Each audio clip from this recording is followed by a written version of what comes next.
All right, we will say good day, and we thank you for allowing us to transmit to you this day ideas regarding the idea of state of being, circumstance, and synchronicity.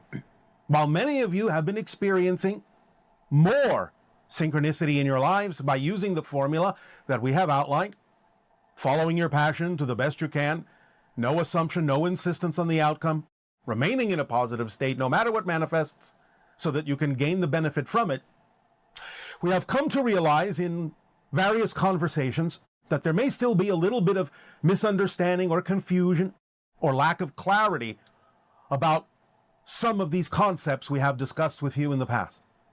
Therefore, today, in this transmission, we would like to provide a little bit more precision in the understanding and explanation and definition of these concepts of state of being, circumstance, and synchronicity, and how they work. So the idea is to understand, first and foremost, that some people, when we talk about circumstance, and we have said circumstance doesn't matter, only state of being matters, there are many things to understand about this that will help clarify this concept. When we talk about the idea that circumstances don't matter, we don't mean that they don't have value. We don't mean that you should ignore the circumstance. Some people have taken that phrase in this manner. What we're saying is, circumstances are the result of your state of being. They don't cause the state of being, your belief systems do. And when your belief systems create a state of being, that's what generates your reality experience, the reflection you get in your physical reality that creates the so-called circumstance or situation that you experience. So while the idea is that the circumstance isn't what creates your state of being, it can still be used to understand what your state of being is. Saying that it doesn't matter simply means it isn't the causation of your state of being. Therefore, don't go off the circumstance as if that's what's responsible for the state of being you're in. Always look to your belief systems first to determine why your state of being is the way it is, why your vibrational frequency is at the level that it's at. Therefore, you can always use your circumstance as a guiding mechanism to get in touch with what you would have to believe is true in order to have created this reflection, this circumstance. But sometimes you will just create circumstance to gauge what your state of being is, to be able to tell, like a reflective mirror, well, because of this circumstance and these things being arranged in this way and this prop here and that person there saying this thing at this time, look to your response, look to your reaction to those things to help you illuminate what your belief system is that's creating the state of being that is giving you this reflective circumstance in order, again, to get in touch with what the belief system is. It's kind of a circular tool. The idea is then not to ignore the circumstance as if it has no importance or no value, but to utilize it to gauge for yourself more clarity in what you believe to be true, that is therefore creating a vibrational frequency that brings about this particular circumstance in order for you to understand more clearly what your belief system is, in order to reveal what that is to you more clearly. So it's about using the circumstance in the way it is designed, in the way it is built, not just ignoring it and thinking you can change your state of being without necessarily understanding why the circumstance is what it is as a set of props in order for you to get in touch with what the belief is that created the state of being to begin with, that brought about the circumstance. Also, connecting to the concept of synchronicity that brings you these circumstances in exactly the form in which they come, it's very important to understand how synchronicity works in a little bit more detail.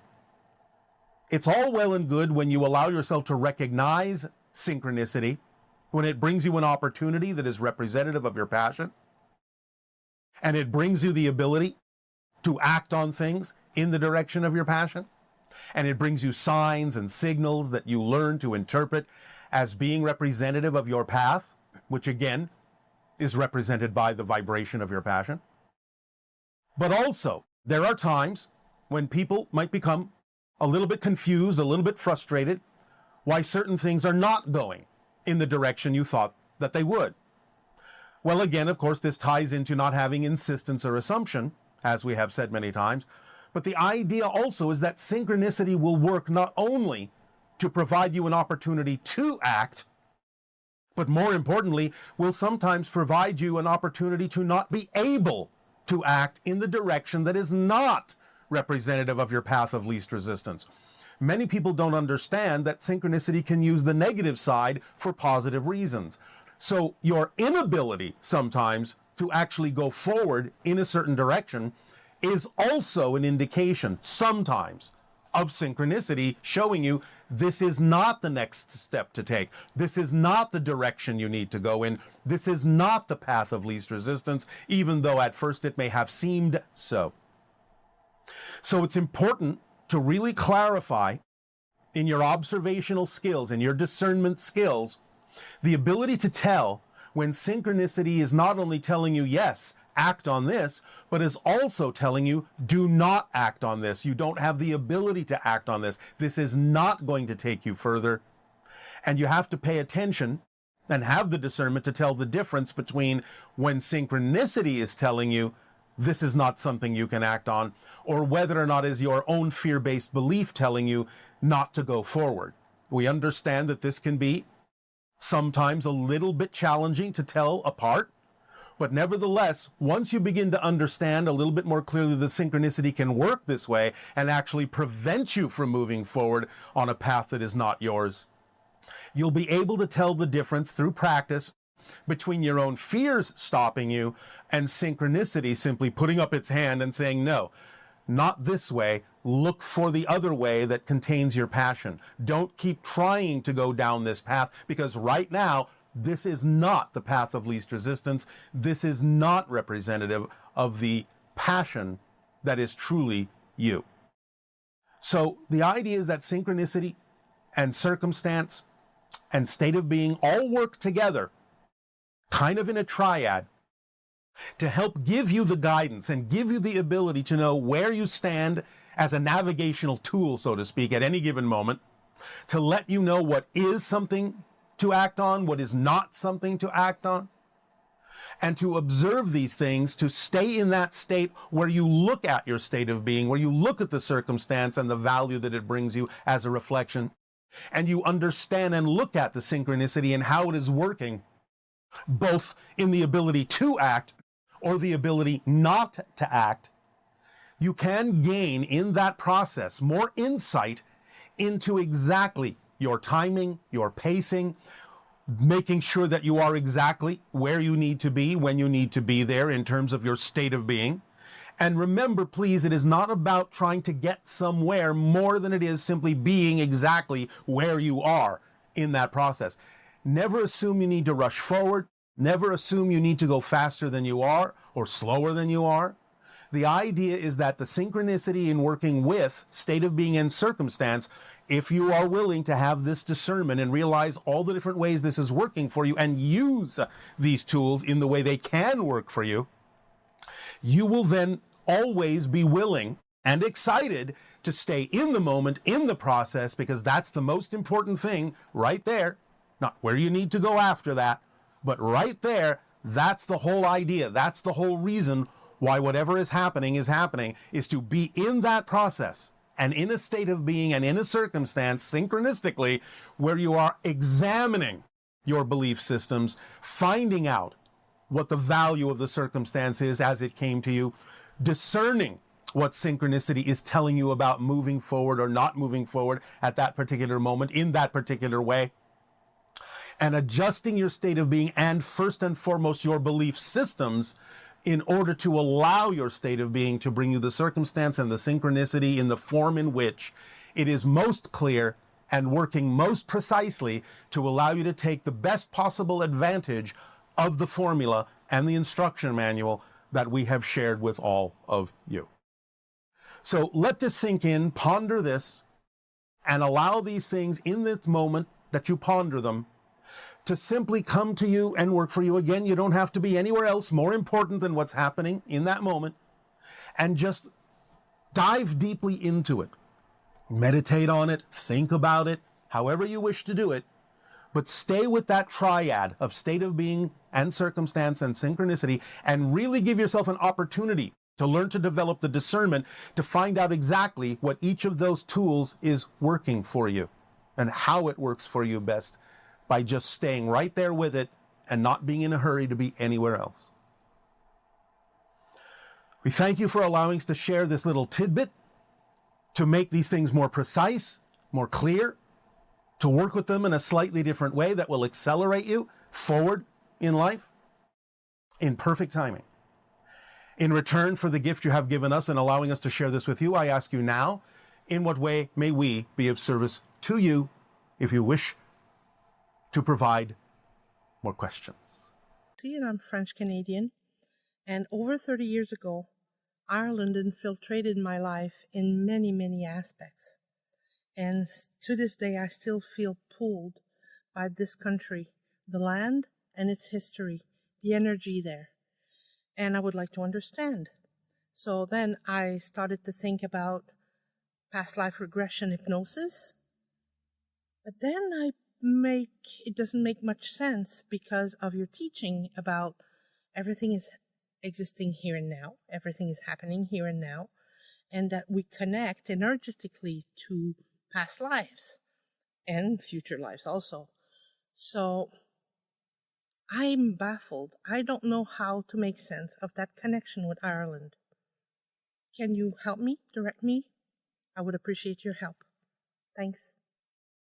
Explore whatever technique you wish, because it doesn't matter that you understand the mechanics of it and how it actually works. If you're still attracted to using the idea of a post-hypnotic technique for the idea of connecting to a so-called past self, it's all right to do that, and you can simply reconcile both ideas in the idea that it's a permission slip that works for you, that allows you to connect. Whether that person actually exists in the past or simultaneously really makes no difference in terms of the effectiveness of the technique that you may choose to use. So you can understand the mechanics while simply using a technique that may be using the idea of outdated terminology. As long as you feel attracted to use it, it can still work for you. Hello, Bashar. Good day, good day. How are you? Perfect, and you? I'm very good, thank you. Happy to talk to you. And happy to talk to you as well. So Bashar, I wanted to talk a little bit more about dreams. Yes. I have a few questions. Let's say in the morning, I wake up and I remember that I traveled to Esasani and that I met you and talked to you. Yes. So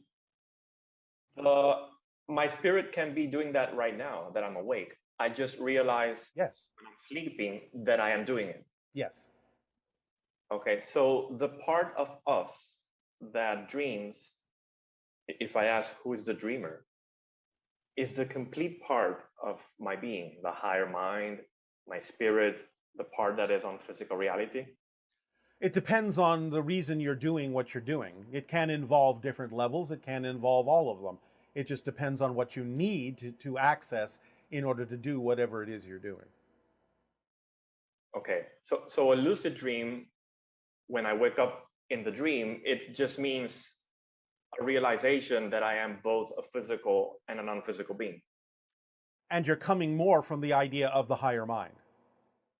Okay. And I was thinking about the different stages during the dream night. If a person sleeps maybe 8 hours, and usually the first hours for me are like, I don't really remember anything, and maybe the second to fourth hour dreams are a little spooky, a bit weird, intense. All right. And then in the morning, they just seem to be more clear, more soft, more lucid. Yes, well, you do go through cycles, as your scientists already know, when you do dream. And the cycles can be representative of different aspects of your personality, different things being done, different things being looked at and considered, different things being processed in different ways, depending upon the belief systems that the personality is holding on to. So yes, of course, you'll go through cycles and have different ways of experiencing the consciousness that you are relative to the things you need to understand about yourself as an earth personality. So that's not unusual. Okay. And when you talk about going to the temperate level reality, we could sort of go there during the night at any point, every night? Well, at points that are relevant for you, yes. Okay. But we do go every night. No, And that- no.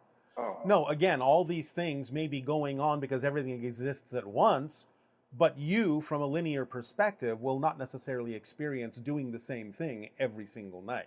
Again, it depends on what it is you need to do that night. You may spend the entire night in a class. oh, okay. That just depends.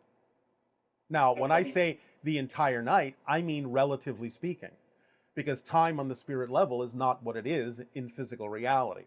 So it may seem like a blip relative to your physical sense of time, but it will unspool in your memory when you wake up as the dream that seems to take all night. So remember that when you wake up and you remember a dream, what you are doing is allowing your physical mind to construct its interpretation of the experience that you had using the props and symbols that it is familiar with, at least to the best that it can.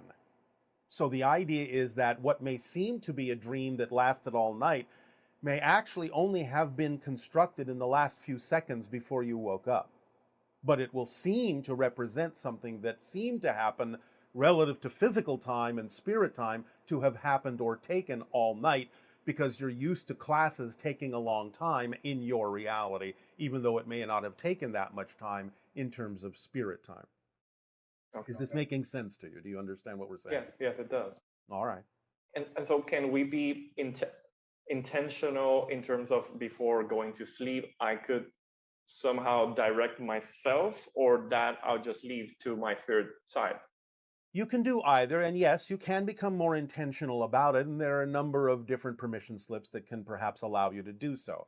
As long as you do them without absolute insistence, just by using whatever permission slips you're attracted to use and allowing it to do whatever it does as being the thing that it necessarily needs to do at that moment, then yes, you can be intentional.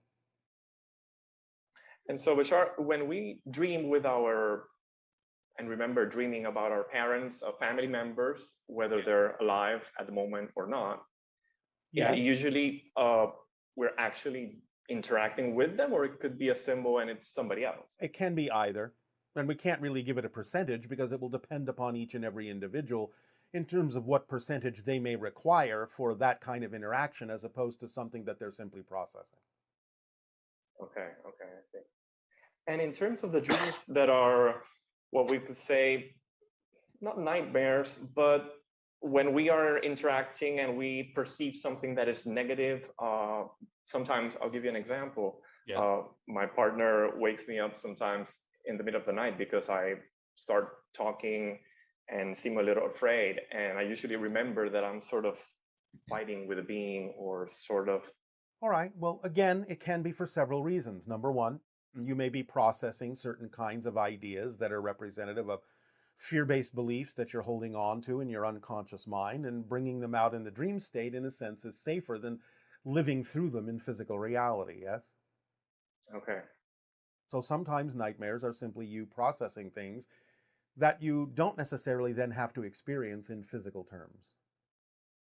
Yeah, it's not like necessarily like we believe that we are interacting negative beings or etc. It doesn't have to be that way.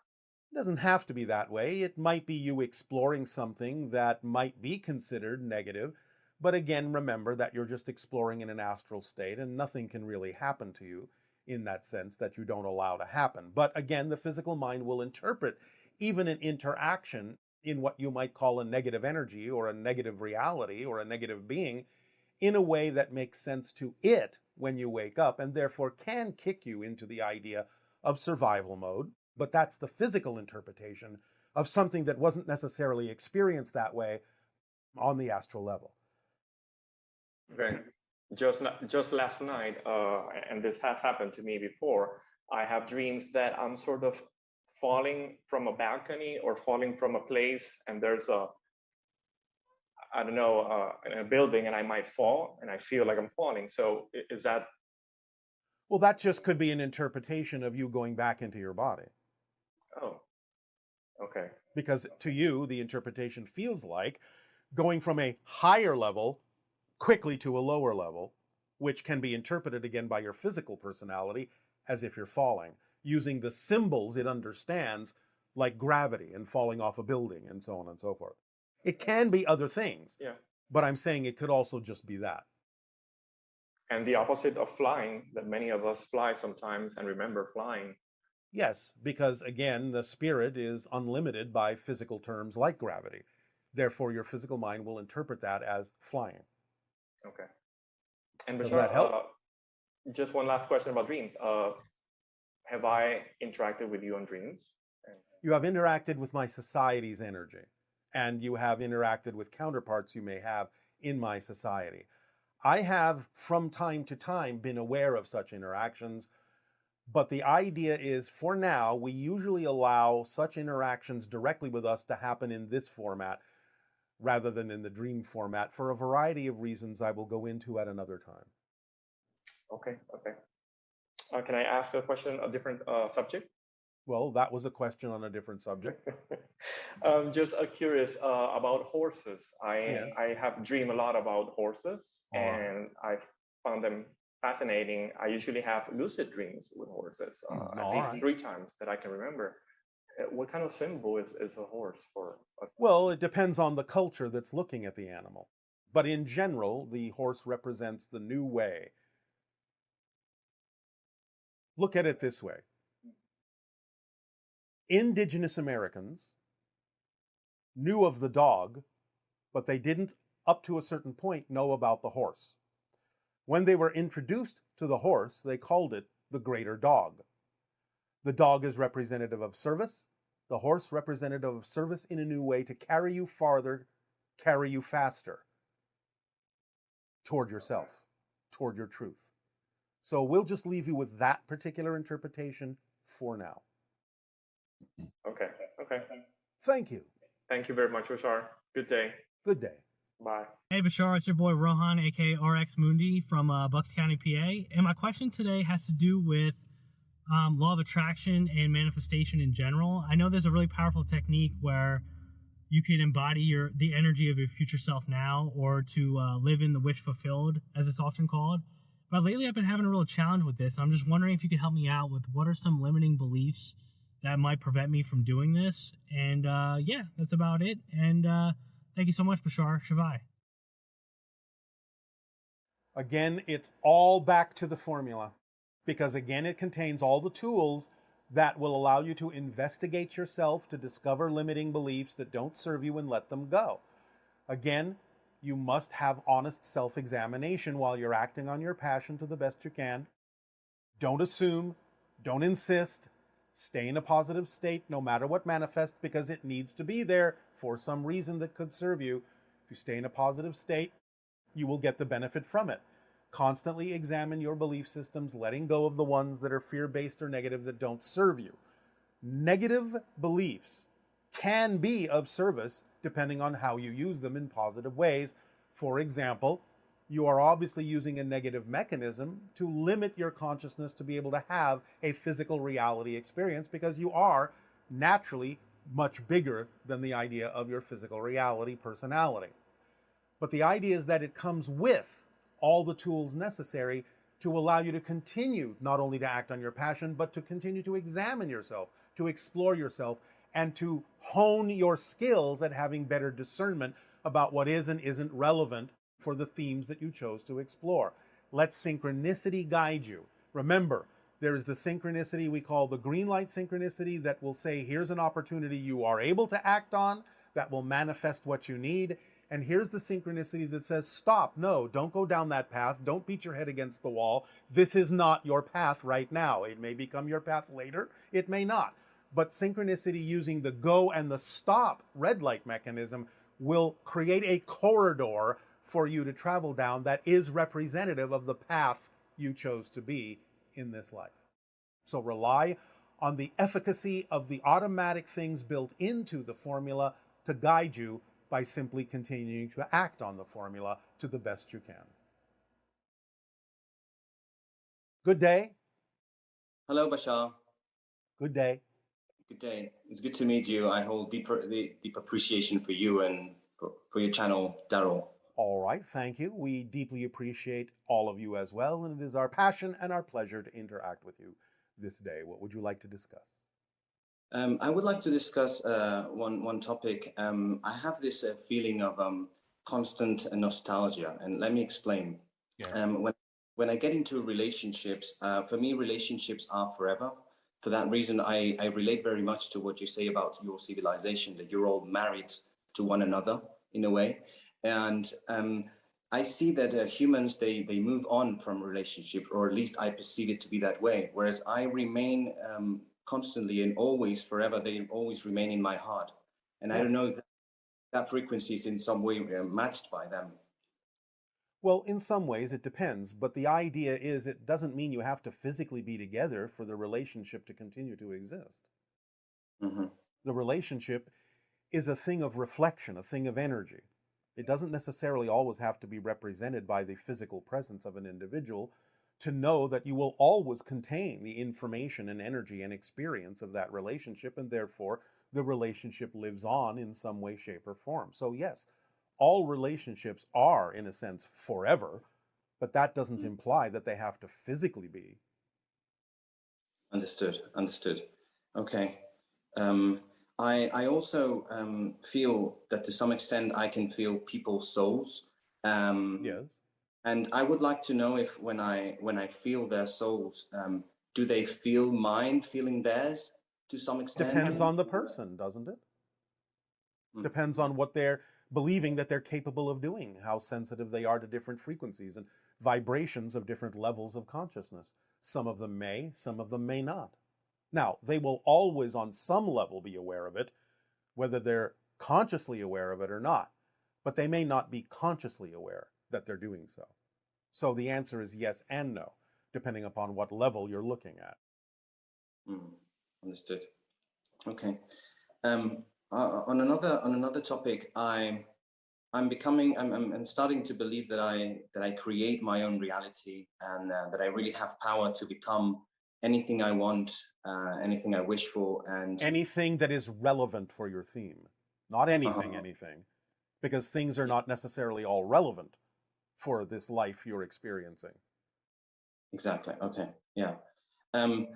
However, the people around me growing up, they have told me that I shouldn't believe in these fairy tales, that I shouldn't trust myself. So I struggle with self trust, I believe, or more like confidence. Right. Well, it may be simply a version of a reflection of what I just said to you. You may be making too general of a statement, and they may be simply reflecting back to you in their own way that what you actually mean to say is, yes, you can achieve what's relevant for you, but not necessarily anything beyond that. And therefore, that just simply may be your way of getting a reflection to focus on the idea of making sure that you're not just wishing yourself beyond the relevance of this particular physical experience, because that would make no sense. So you can look at it that way, as a reflection to remind you it's about what's relevant, not just anything you wish for. Because you could wish for things that have nothing at all to do with the theme that you're exploring of this life. Yeah. So you can look at it that way. Yeah. Okay. And how can I tell when I'm not, say, deluding myself? That is, believing in things that are not truly my Well, it's a matter of discernment. It's a matter of honest self-reflection about what your reason is for saying that you prefer something to happen. So if you're really honest in your self-examination of your beliefs, if you understand the reasons at your core of why you are asking for this, then it's easier to tell the difference. So can you give us a specific example? I think one of my purposes in this life is to love and to become a master of relationships, so to speak. All right. Well, that's an expression of your purpose. Your purpose is to be yourself. It's the same as everyone's purpose. But that can be an expression of your purpose. But all you have to do is follow the formula to know whether or not it is. Act on your passion to the best you can. No assumption, no insistence on what the outcome ought to be. Remain in a positive state no matter what happens, and continue to explore and examine your belief systems and let go of the ones that are fear-based or negative, that simply are out of alignment with who you truly prefer to be. So if it is true that you need to become a master of relationships, that will automatically happen through the synchronicity that's built into the idea of following the formula, because it will bring you the opportunities to act on that will get you there. If it doesn't bring you those opportunities, that's your first clue that it's either not your expression of purpose right now, or it's not your expression of purpose. But it will always bring you the opportunity to act on that is the expression of your purpose, by making sure that the opportunity contains the ability to be acted on, and that it has more excitement or more passion, even just a little bit more than any other option you could be acting on. That's how you tell the difference of what your path is and what it is not. Is this helping? It is. Thank you. If I may, I wanted to ask you something about one of the fundamental laws, and Yes. it's the one, everything changes but the laws. Yes. About the everything changes.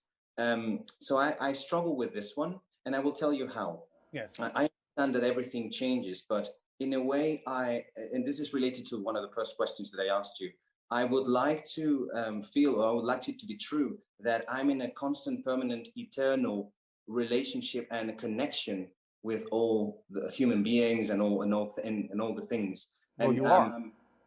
Okay. How can you not be? You can create an experience of not being, but the only way you can create an experience of not being connected is by actually using your connections to create that experience. You see, this is the paradox principle. The idea is expressed more often than not by these following illustrations. There is no such thing as a lack of confidence. You can create an experience of lacking confidence, but when you create an experience of lacking confidence, you're confident that you lack confidence. So you actually are confident about something, even though you're using your confidence to create an experience that you lack confidence. There's no such thing as being out of control, because when you create an experience of being out of control, you're controlling that. Therefore, there's no such thing as being out of control. There's no such thing as a lack of trust, because you're always trusting something to be true. Even though you may be trusting that you lack trust, you're still using your trust to create that experience. You cannot be disconnected from all that is, because all that is one thing.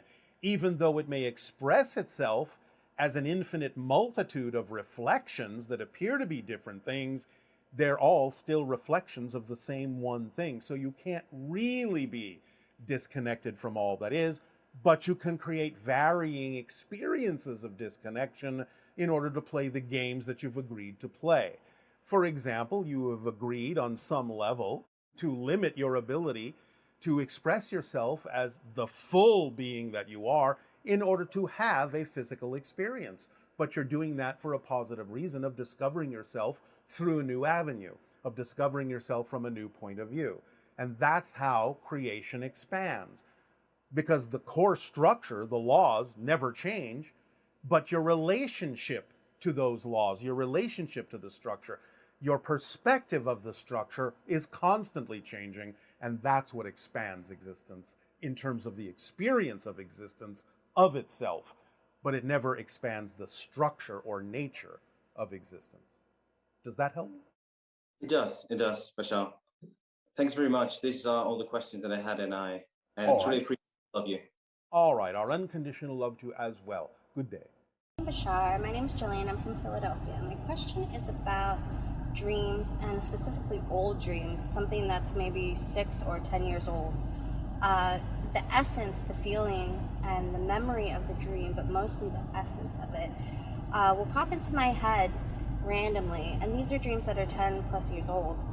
And I don't know what it means. It's a specific image from the dream, objects from the dream, and the feeling of the dream.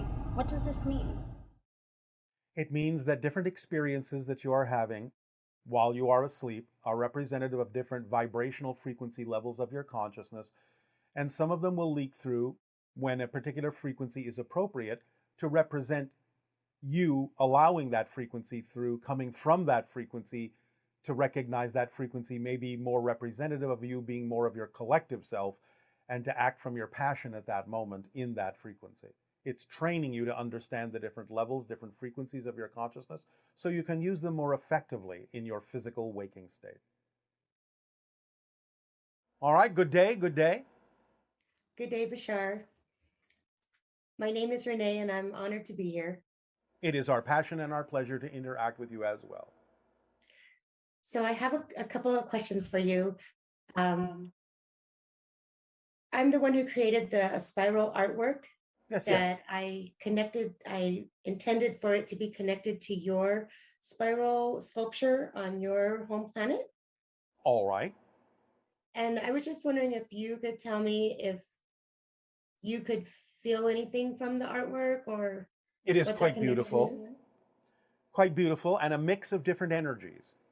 It is representative as a spiral of connecting to different frequencies, different levels of consciousness from our perspective, different dimensions of experience. It is a two-dimensional version, of course, of the spiral we have created on our planet, which is actually a tower spiral, goes up to a point. But the idea, nevertheless, is that it does, in fact, from our perspective, capture many different resonant frequencies of different realities and levels of consciousness, blending them all together in the act of a movement, a motion, an action that can be taken, and therefore is a wonderful permission slip that can be absorbed as a reflection, as a mirror for those that gaze upon it, to allow them to be inspired to take action as well by connecting to more levels of their own consciousness and their own being. That is our interpretation of the art. Thank you so much. Another question I have is, I was drawing I always start with a spiral when I put the pen to the paper. And I was drawing these little things, and they looked like little lanterns to me for the longest time. And I kept drawing it and drawing it and drawing it. And I was getting a little frustrated. And finally, these little beings came through. They look like little people, kind of. Yes. And can you tell me if they're connected to any hybrid children I might have, or what they are? They can be representative and symbolic of that, but they're more likely connected to the elemental realm. Do you understand that term? I do. All right. So because the hybrid children are also connected to the elemental realm through their consciousness very strongly, they can be represented in the mix, but for the most part, what you're experiencing are the lights that come through and the bridges that are created between the physical and the elemental realm, so that beings can express themselves in the joy of the creation of your art. I see. Can you tell me if I have any hybrid children and how many? You do. I'm not going to tell you how many, because that's a relative term, because your DNA may exist in thousands of hybrids. I understand.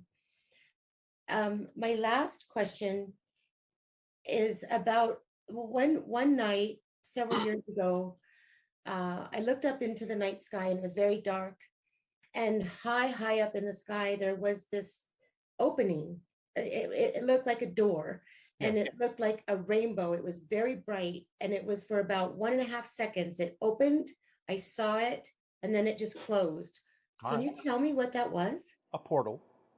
It's simply that you've expanded your consciousness to the point where now and then you are capable of seeing the energetic portals that constantly fluctuate and exist between your reality and other realities. These portals exist all over your planet and in the sky, and from time to time they will open, and it's a rare thing still, but will become more common in the future, that your people will be able to extend their senses to the point where you will see these portals opening and closing all the time.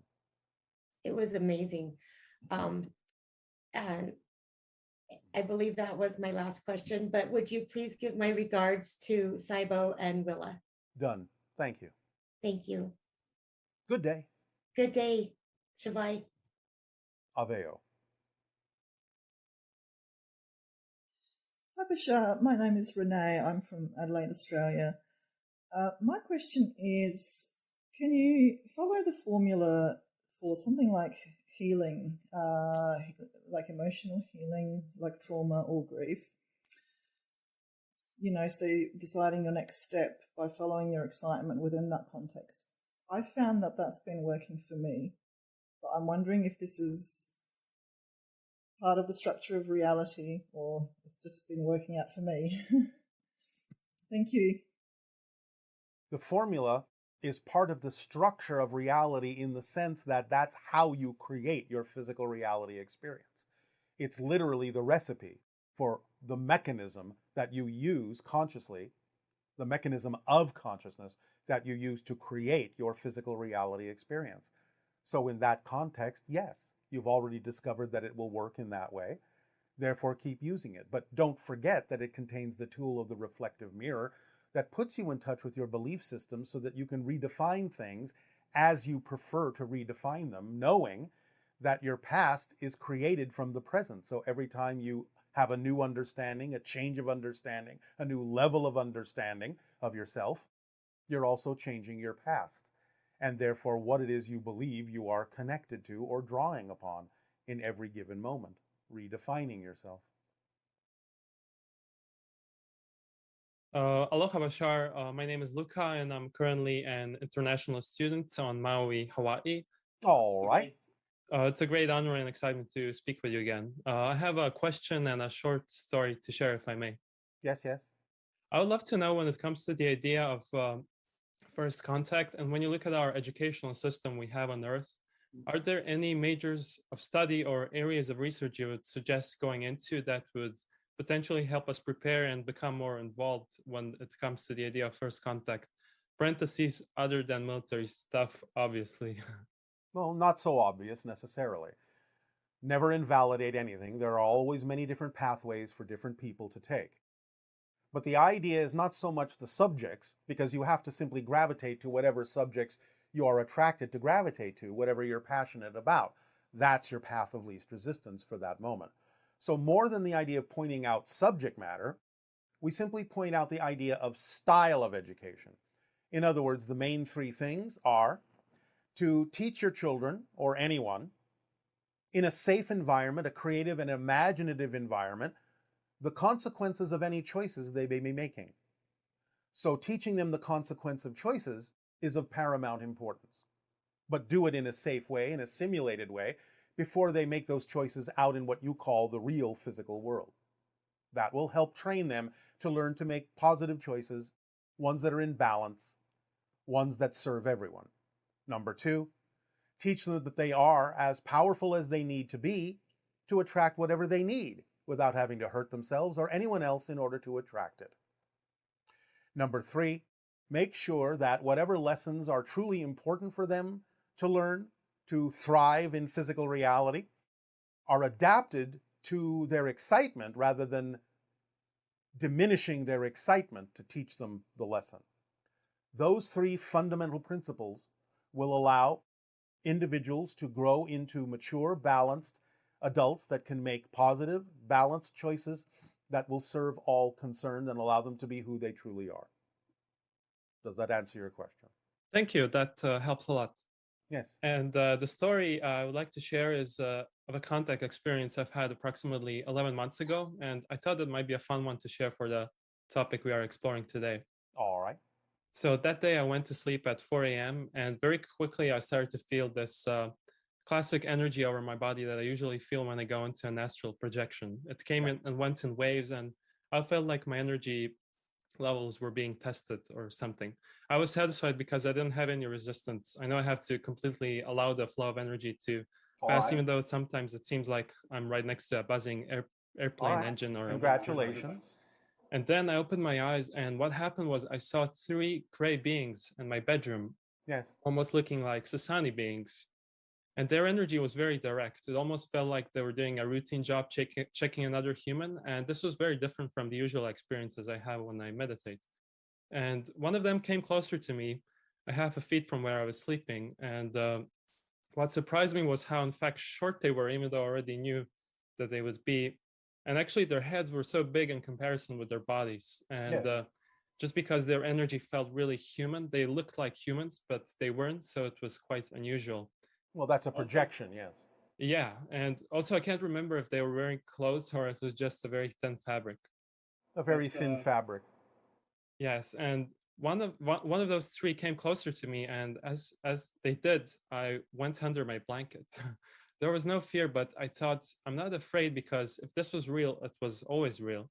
I felt like I could go on and continue the experience, but I thought that was enough fun for the day. So I closed my eyes and I started to feel my physical body very quickly. And when I opened them, uh, there I was. It was the same bedroom, except I was back in the physical reality. And the first thing I did was I checked what the time was. It was 5 a.m.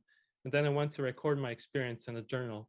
But all this time I wondered, is there anyone else on the other side of the room in astral reality? It was really cool because I felt how instantaneous, how small of a difference there was between that slightly higher vibrational plane and the physical one, even Yes, though I couldn't see them anymore. yes, it's not that Overall, different. yeah, and overall it was quite exciting to experience, just like you've mentioned those first Yes. contact experiences might All happen. right. Well, yes, you were dealing with the grays, and congratulations for having the awareness to remain conscious. Thank you. Thank you for sharing your story. Yes, that's all from me, and aloha from Maui. Aveo. Hey, Bashar. My second question for you today is what are the origins of Sufism? I've been doing a lot of research into this as well, and it feels like the more I research, the less I know about it. So if you could help me out with anything to do with Sufism, I would really appreciate it. And thanks so much, Bashar. What we can tell you at this particular moment is that even though it wasn't called Sufism at the time, the roots of it began in the culture and civilization you know as Sumeria, gravitated into the idea of India and other places throughout Asia and the Middle East. This is many thousands of years ago. It is a remnant of certain things that were also done in Atlantean times, but again, it wasn't at that point recognized as Sufism and certainly wasn't represented in that particular structure. But some of the elements have been transferred from culture to culture, and you can even take a few of them, not a lot of them, but a few of them as far back as the idea you call Lemuria or Mu in the South Pacific. Therefore, some of these principles have existed in humanity's legacy for a very long time, tens of thousands of years, and may have originated when human beings started recognizing the idea of their autonomy as being separate from the ancient Anunnaki who created Homo sapiens.